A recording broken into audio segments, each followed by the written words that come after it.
criminal comme man murtiya ko tattanu bi afabici akai tala sanshuki ummata burma bi takalobeli murate abiya madira mi to kasama murtiya dunya ba bi tachu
ይድረስ ለአብይ ካሳዬ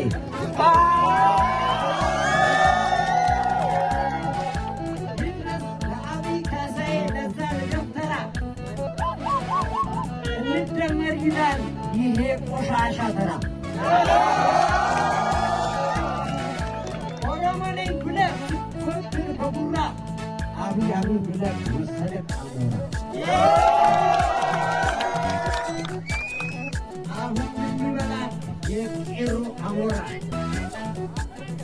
አሁን ግራ ገብቶ ብትሰራ ድራማ አብይ ግራ ገብቶ ቢሯሯጥ ኤርትራ ምን ያመጣል ቢገፋ ተራራ አብይ ግራ ገብቶ ሲገባው ኪሳራ ድረሱልኝ ይላል ሄዶ ለኤርትራ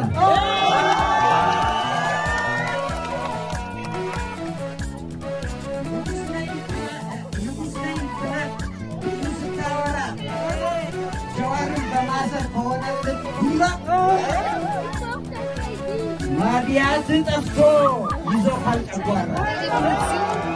Oromo-Proteste 2016. Lieder, die die Oromo ständig daran erinnern, dass sie das Recht haben, ihre Zukunft selbst zu bestimmen. Oromia Media Network wurde einen Tag nach seinem Tod von Militär überfallen und alle tätigen Journalisten daraufhin verhaftet. Mittlerweile wurden mehr als Hunderte von Menschen von Sicherheitskräften getötet. Das Internet wird regelmäßig abgeschaltet. Somit ist es unmöglich zu wissen, was wirklich in dem Land vor sich geht.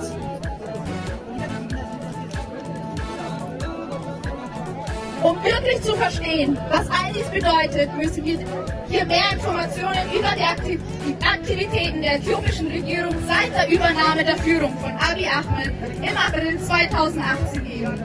Nicht lange nachdem die Nation und die Welt seine Bemühungen gefeiert hatten, als er für seine ersten Reformen mit dem Friedensnobelpreis geehrt wurde, begannen sich die Dinge zu ändern.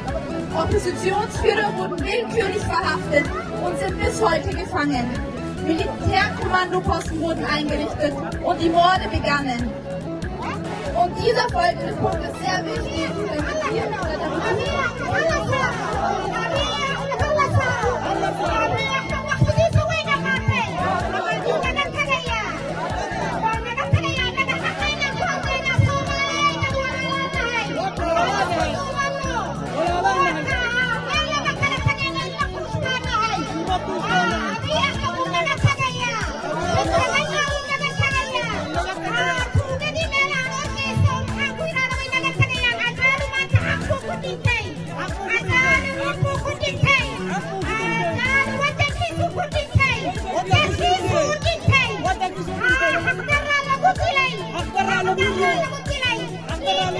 Hacaaluu يدين في عداده يدين في وارثة ورمضان هو ينكلوية إن شاء الله إليها سوق الطبيعية إليها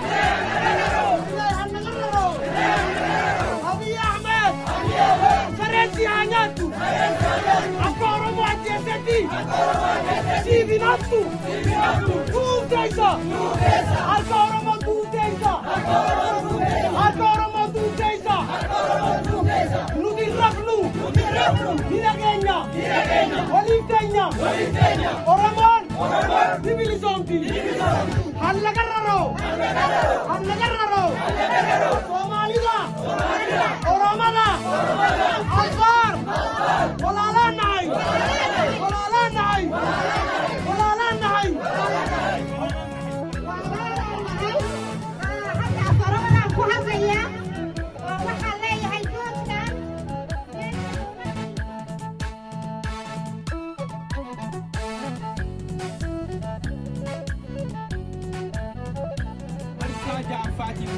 magaalaa Nuremberg irratti inni jalqabaa Hacaaluun wareegamee guyyaa lama booda asuma Nuremberg teenyeeti xiqqoo sagantaa gaddaa goonee san booda Frankfurt irratti hiriira guddaa goonee san booda Berliinitti yeroo lama goonee torban darbe Munshinitti har'ammoo deebinee asitti wal agarre jaaffaa jechaadha. Haga hidhamtoonni siyaasaa hiikamanutti haga gaaffiin keenya deebi'utti haga abiyyi aangoo gadhiisutti Awurooppaa keessatti lafa sochoosuun itti fufa. Dippiloomaasiidhaan injifannoo arganneen isinitti hima tokko tokko.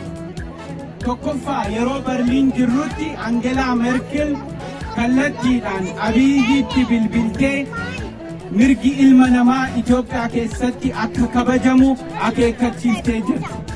Inni lammataa ambaasaaddarri Jarmanii Finfinnee jiru, ambaasaaddarri Ingilizii Finfinnee jiru, ambaasaaddarri Scandinavian States ka Norway, ka Denmark, ka Finland, ka Finfinnee jiranu hidhamtoota akka Jawar Mohammed, Beqele Gerba haala isaan keessa jiranu hordofaa jirraa jedhanii barreeffamaan deebii nuu kennanii jiru.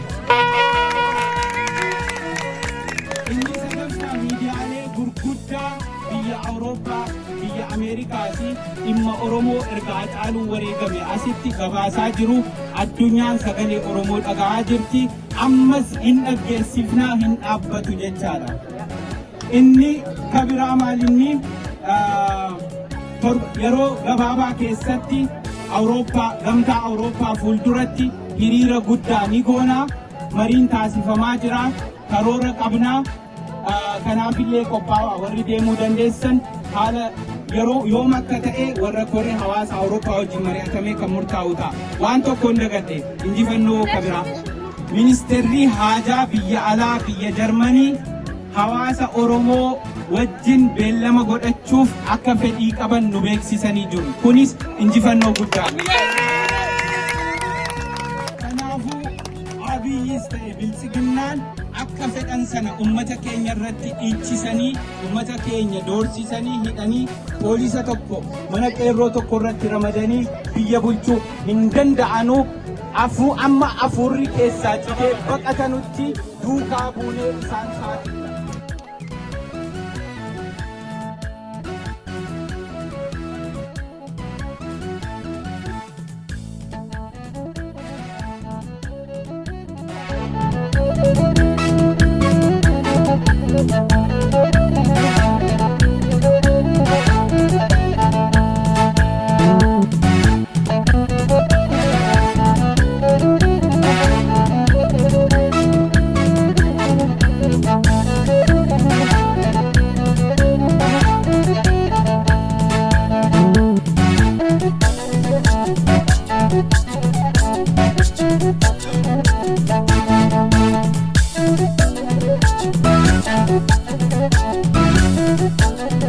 Thank you.